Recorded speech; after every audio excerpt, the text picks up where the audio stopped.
यहाँ लंबे इलाज के बाद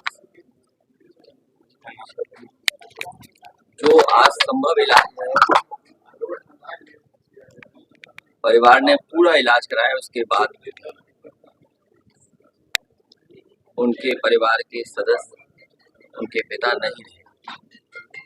इस पारिवारिक कार्यक्रम में शामिल होने आए। जौनपुर समाजवादियों का बहुत पुराना जिला है। नेताजी से लेकर के और पूर्व में बहुत बड़े बड़े नेता यहाँ से बने, परिवर्तन लाए, राजनीति को हमेशा दिशा देने का काम किया। इधर जो सबसे बड़ी लड़ाई थी लोकसभा की, जिसमें संविधान बचाना, लोकतंत्र बचाना, और जिस तरह भारतीय जनता पार्टी काम कर रही थी, उसकी गलत नीतियों के खिलाफ जनता में आह्वान समाजवादियों ने और गठबंधन के साथ, इंडिया गठबंधन के साथ आए।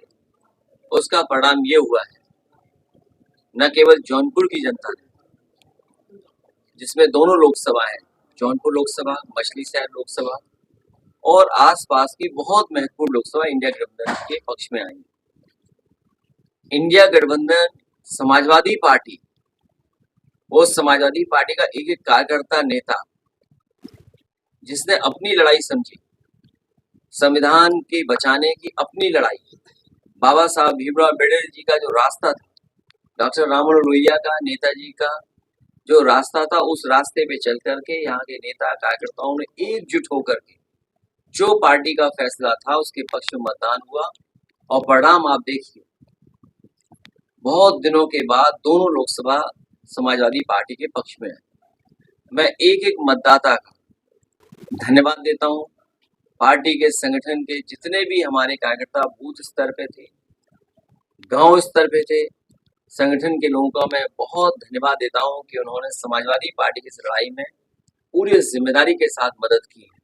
और उसका परिणाम ये है कि अब दिल्ली की सरकार वो फैसले नहीं ले पा रही जो वो लेना चाहती थी, लेकिन उसके बावजूद भी आप और हम देख रहे हैं कि जब हर सवाल पर सरकार नाकाम हो गई, आप उनसे महंगाई पर चर्चा करें, जब हम और आप आज यहाँ बातचीत कर रहे हैं, डीजल पेट्रोल की कीमतें बढ़ी हैं। ये अलग बात है कि सरकार कैसे गोल गोल जवाब दे रही कि भार नहीं जनता पे पड़ेगा। सिलेंडर देखिए आप, जिसको फ्री देने की बात कही, आज फिर कीमत बढ़ गई।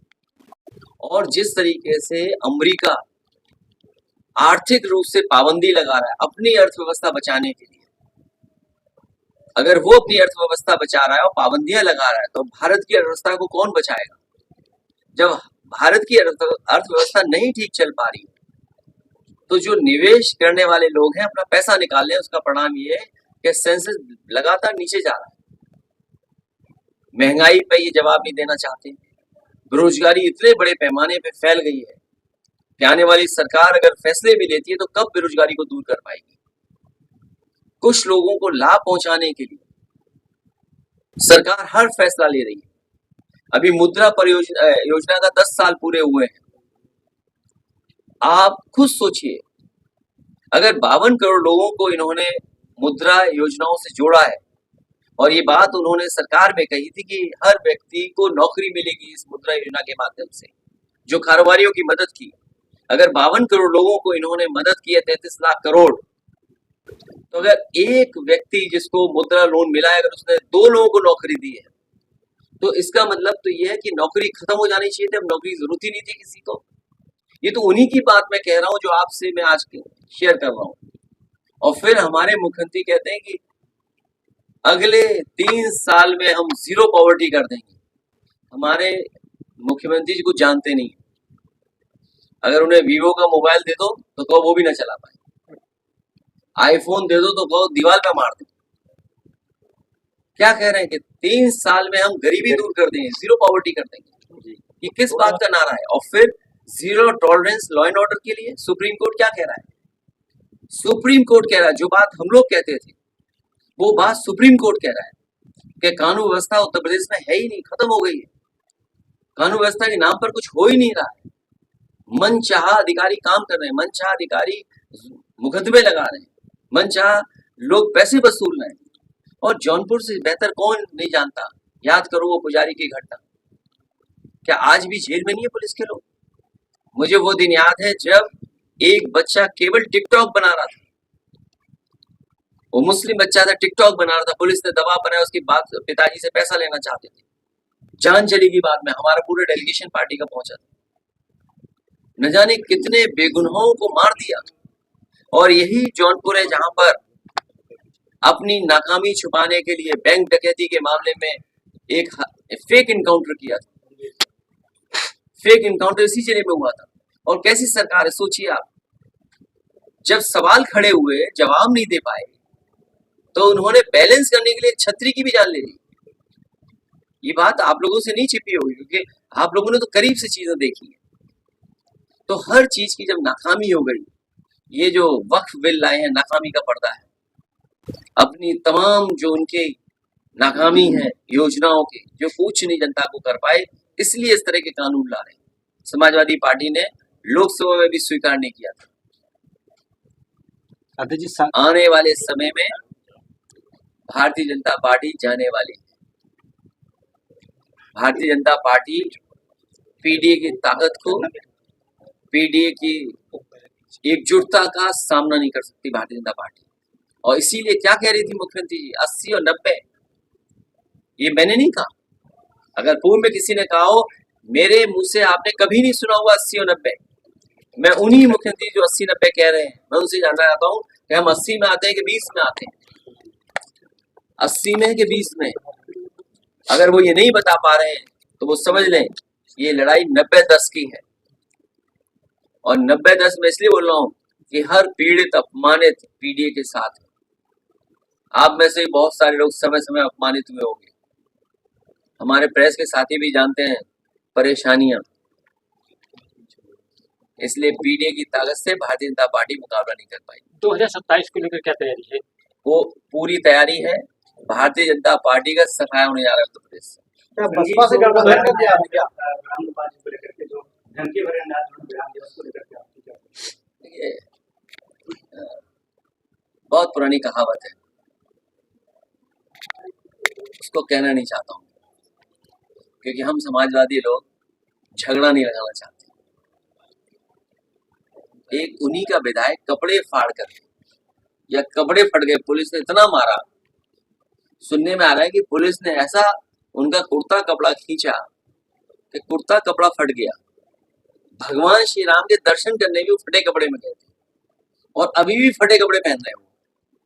जब उनसे आप ही जैसे प्रेस के साथियों ने पूछा तो उन्होंने कहा कि किसी माँ का दूध पिया हो। तो सोचो, उन्हीं का विधायक अधिकारियों को क्या कह रहा है, सोचिए आप। ये हारे हुए के लोगों के बारे में कुछ बोलना नहीं। और फिर इतिहास के पन्ने अगर पलटता है कोई, मैंने कहा राम जी या सुमन जी के साथ अगर किसी का व्यवहार खराब हुआ उसके लिए जिम्मेदार मुख्यमंत्री जी खुद होंगे। जौनपुर में एक मुस्लिम कद्दावर नेता की पत्नी का देहांत हुआ, खुद एडमिट है, बीमार है, तो नहीं, मैं नहीं जा पाऊंगा, मैं बहुत पुराने हैं, मैंने नहीं उन्हें बनाया, मैं उनका पूरा ख्याल रखूंगा, हमारी पार्टी पूरा ध्यान रखेगी। कुछ दिन पहले क्षेत्र है, अभी प्रदेश अध्यक्ष जी भी घर होकर के आए थे। ये घर छूट गया था, प्रदेश अध्यक्ष जी नहीं आ पाए थे। हमारा कार्यक्रम आना तय था। कल हमारा ईद और होली मिलन का है। मैं जौनपुर जब आऊंगा तो उनके गठबंधन करने जा रहे हैं क्या आप 27 में? बीजेपी का सवाल मत पूछो। कानून के खिलाफ आप लोग सुप्रीम कोर्ट जाएंगे क्या? ये नया जो गैर कानून बना है इसके खिलाफ आप लोग सुप्रीम कोर्ट जाएंगे? हमारी पार्टी अपनी कानूनी और जो लोग सुप्रीम कोर्ट गए हैं उनके पक्ष में। आपने लोकसभा में सुना होगा, समाजवादी पार्टी के राष्ट्रीय प्रमुख महासचिव ने यही स्टेटमेंट दिया था कि अब हमारे पास एक ही रास्ता है, सुप्रीम कोर्ट जाए। अखिलेश यादव की सरकार अगर आती है तो क्या ये जो रवायत शुरू हुई है इसको किस तरह से डील करेंगे? जो आपका जौनपुर का मेडिकल कॉलेज आधा अधूरा पड़ा हुआ है, इलाज के लिए चले जाओ तो डॉक्टर मार दे आपको। इतनी शानदार बिल्डिंग बनी है, ये वही बिल्डिंग, वही कॉन्ट्रैक्टर आर्किटेक्ट थे जिन्होंने लोकसभा बनाई। हम लोग तो जौनपुर का अच्छा मेडिकल कॉलेज देना चाहते थे। क्या हालत है मेडिकल कॉलेज की। Dial 100 one of the best response system दिया था हम लोगों ने। पुलिस क्या कर रही है, क्या न्याय दे रही है उससे? जो एम्बुलेंस सर्विसेज दी थी हम लोग, वो इसीलिए दी थी कि गरीब अगर गांव में है, उसको तकलीफ परेशानी है तो फोन करे, एम्बुलेंस आए, उसकी मदद कर दी। और गर्भवती महिलाओं के लिए फ्री थी। उस व्यवस्था का क्या हुआ? और फिर जहां कहीं भी समाजवादियों ने लैपटॉप दिया, वो आज भी चल रहा होगा।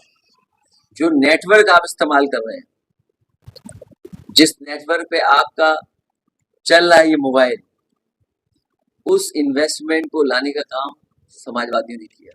और उसी का परिणाम ये है कि आज इंटरनेट और उस तरह की सेवाएं बड़े पैमाने पर पहुंच रही हैं गाँव। और बिजली, ये केवल मीटर लगा रहे हैं, बिजली महंगी कर रहे हैं, सस्ती नहीं होने दे रहे बिजली।